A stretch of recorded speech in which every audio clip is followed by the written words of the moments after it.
If you have ongoing exposure to controlling people, it's a virtual certainty that you're going to experience blurry boundaries, which is why I've created the extensive online course called This Is Me, Establishing Boundaries with the Controllers in Your Life. There's a link below that will give you all of the details, and I hope that you would find it therapeutic.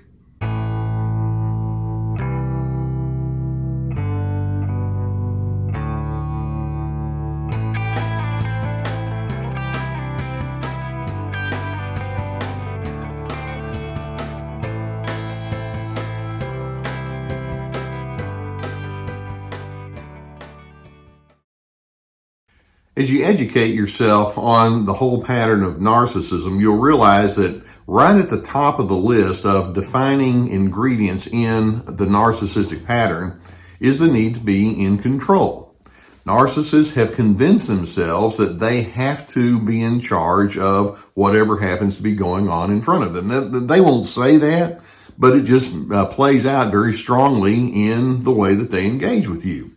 A narcissist is not at all bashful about letting you know what kind of opinion you're supposed to have or how things are supposed to be done around here, who you're supposed to associate with or how time should be managed or all sorts of things. And you can have this walking on eggshells kind of a feeling, wondering, well, what am I going to do to set this person off? Or you know how they get, or I just can't seem to get through. And it can create a great deal of frustration inside of you. Along with this controlling dimension come many sub-ingredients, if you will. Controlling people are very stubborn. They're quite willing to be critical, and they give you advice that you didn't ask for. They can be impatient. They're known as being bossy or insistent or non-cooperative. They can be overbearing. They can go into their anger mode in a very disruptive kind of way. They can be passive-aggressive. And then you begin thinking, how does a person get to the point in life where they conclude to themselves, yeah, I think it would be a great strategy for life for me to keep control over you? Now, they would not suggest that that's the conclusion they've drawn, but evidence says that's exactly what they think. I have to be in control of you, and I think that would be a great idea because in their way of thinking, you're just a nuisance. You're an ill-informed idiot. You're not trustworthy. You're defective. In their mind, you're inadequate. You're an inconvenience. You're disruptive. You're argumentative, and so on. You're defiant.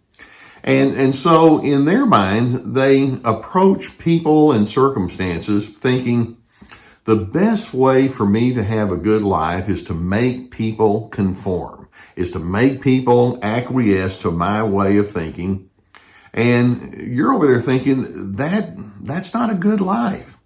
Now, beneath the need for control is an inability to trust.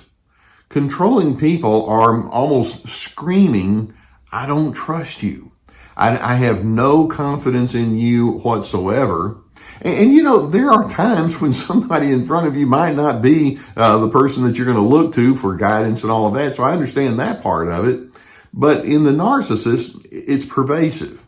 And then beneath that lack of trust is, frankly, a deep insecurity. And that's something that a narcissist cannot and will not admit, but it's there. So as I'm trying to think, how does a person get to the point of thinking that it's okay to control? Well, it's fed by an inability to trust. But then beneath that inability to trust is a deep insecurity in general. Let's remind ourselves that on the opposite end of that control spectrum are much healthier ingredients. For example, instead of being controlling, it would be much more common sense based to say, why don't we allow people to choose for themselves who they're going to be? And let's see if we can set up an atmosphere where that openness and that freedom is present so that we can each have the privilege to share who we are and what we think and what our preferences would be. And a narcissist like, no, I don't do that. Or on the other end of that control dimension, it would just simply be an appreciation for individual distinctive. How hard is that? The bottom line is None of us come out of the exact same cookie cutter mold. We all have our different preferences and backstories and influences and ways of interpreting things. Controlling people saying, no, get rid of all of it, but in a healthy way of thinking, it's like, no, let's accommodate that. Let's make room for that. Or on the other end of that control spectrum is a desire to harmonize. And when I say a desire to harmonize, I don't mean in a duty bound kind of way. It's like, no, I desire to harmonize. I like blending. You bring your distinctives, I bring mine. Let's see how we can make it all work in a coordinated kind of way. But if you were to suggest to that narcissist, lay down your need to be in control and let's go to the much better alternatives, they would have predictable responses. First, they're going to take offense that you would even suggest that they're controlling or they're doing something that is creating a disruption. It's like, no, you don't get to say that about me. But then what they'll do is they'll flip it around. They'll project their stuff onto you, and they'll say, well, if anyone's the controller, it's you. And so they immediately make themselves the victim, and they turn you into the problem. But subconsciously, if you were to suggest, let's lay down that control dimension, what's really going on inside is insecurity. And when I say insecurity, I mean profound insecurity. It's like, I'm too afraid to let go of my need for control. I'm too afraid of what would happen. I don't know how to handle life well. I don't know how to respond. Nobody ever taught me. It's a skill set that simply is not in me. It never has been in me. No. And that's the insecurity. The insecurity is what prompts them to have a lack of trust. What are you going to do to me? Which then causes them to think, well, I have to be in control. I'm going to get ahead of everyone. And it's much of it is on a subconscious basis. Now, it can actually seem a little counterintuitive to think that a controlling narcissist is deeply insecure, particularly when some of them come off in a very overpowering and brash and self-confident and let me tell you what to do kind of way. But make no mistake, it's not confidence that's driving that. It's deep and profound and pervasive insecurity. Now, there are certain insights that I wish that narcissists could incorporate so that they could, take the path toward healing. They're not going to do it, but there are these insights that you need to be aware of so that you don't get sucked into the undertow of their dysfunction.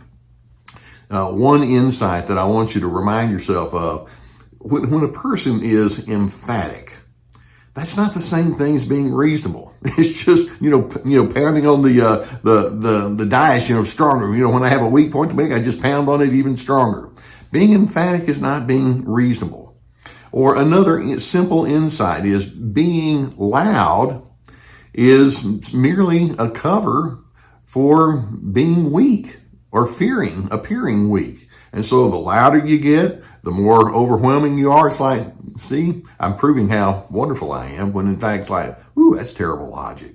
Or another insight for you to be aware of, and that is the inability to listen to you is directly linked to their history of being disconnected from other individuals. The reason they can't connect well with you is because they haven't connected in their deep past, and that's part of that insecurity. I don't know how to connect, and I don't know what to do when differentness comes up.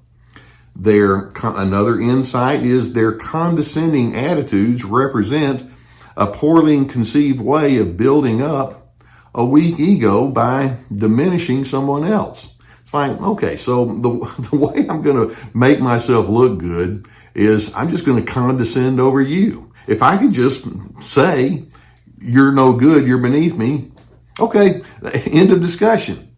And it's like, wow, that is such immature and such empty logic. There's no logic to that, but that's how they operate. In addition, when a person craves dominance, it implies that there's a deep sense of ineptitude. They're overwhelmed by differences. They're overwhelmed by the requirement that says we need to learn how to blend better with each other. A controller has disregard for truth. When they say, What I want is what I want. What I feel is what I feel. That becomes their truth. And they want you to just buy into that, and they think that if they can just be loud enough or create enough discomfort that you will go along with that.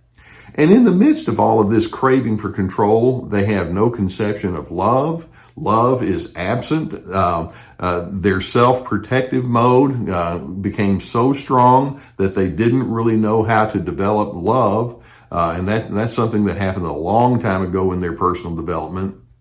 And so when a person comes off in this super controlling way, it's their way of expressing a no confidence vote, not toward you per se. I mean, yes, but more specifically toward themselves. It's their way of saying, I have no confidence in my ability to manage anything that's not inside my tight little groove here. And in doing so, they bring all sorts of havoc. Let's keep in mind that controlling narcissists are anchored in hypervigilance. They're anchored in denial. They're anchored in projection. And none of that is very functional, is it? It's not conducive to healthy relationships. Now, with respect to, control, I'm okay in saying, well, yeah, we need organization, or we need accountability and reliability. We need follow through, and leadership skills are fine. That's well and good. But when a narcissist feels the need to say, well, it's much bigger than that. Shut up. Step aside, let me call the shots. It's like, no. That's taking it way too far. I see the hurt little child on the inside of you that's fearful and that's deeply insecure. You don't trust because you don't have any inner peace within yourself to draw upon. And I'm not willing to cease my efforts to have true healthiness and true inner confidence by continually playing along with your little insecurity games. I'm on to it. Now, I hope that videos such as this can give you a good explanation of some of what you're dealing with here. And if you've not already hit the subscribe button, I would encourage you to do so. I'm going to keep more videos coming toward you so that you can understand, what's in front of you, and you can challenge yourself to be the better alternative. And so hit the subscribe button, hit the like button. If you have a need for therapy, and I know many times as you're trying to deal with all of this, it would be useful for you to have someone to help you unpack this. We're sponsored by the people at BetterHelp.com. There's a link below to their website. There's a whole team of licensed professional therapists that you could select from. And if that's something that you would have a need for, I would strongly encourage you to seek that out. In addition, we have my therapeutic courses, and I put a lot of work into it. It's like an online class.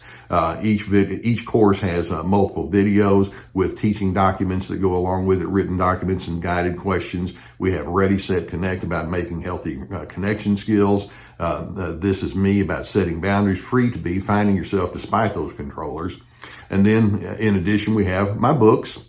We have my podcast. For those of you who are in the podcast world, we have our website and many other resources. I really appreciate it when you allow me to be on your journey with you. Now, let's keep in mind when the narcissist comes at you with their control dimension, there's a whole lot behind the scenes that they're not coming to terms with. But as you recognize it and see it and know it for what it is, it's like, I'm not getting sucked into that. I'm committed to dignity, respect, and civility, which is not what they're committed to. But in doing so, I want to be a person who's a giver and someone who lives inside of peace.